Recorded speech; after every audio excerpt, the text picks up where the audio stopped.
It is now more than 50 years since the birth of the Jesus People movement, JPM. Is it time to consider the enduring echoes of a movement often considered a revival, and explore how it has significantly impacted the culture of the UK and how it might refresh our faith today? Before trying to answer these vital questions, it's important to understand what the Jesus People movement was all about. In essence, the JPM was a season where God saved and moved in the hearts of hippies in the USA. The movement is often said to have begun in California, but this is only partially true. There were breakouts of what God was doing right across North America. It didn't seem as though these occurrences were coordinated.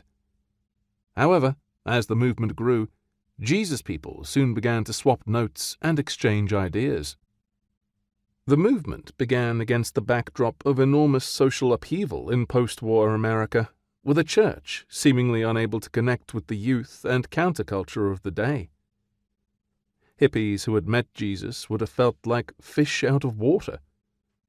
It lasted for about 7 years, from 1967 to 74, particularly grabbing the headlines of the watching media and the fascinated public in 1971.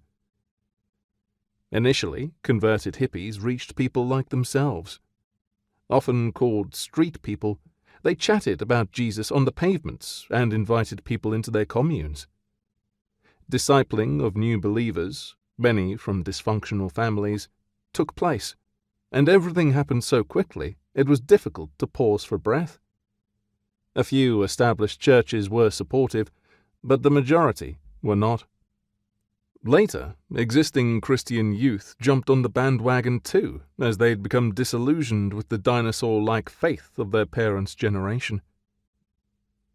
In the early 70s, the news spread far and wide in an age without social media. It quickly crossed the Atlantic, over to Europe, right down to Australasia, and was embraced by many young people.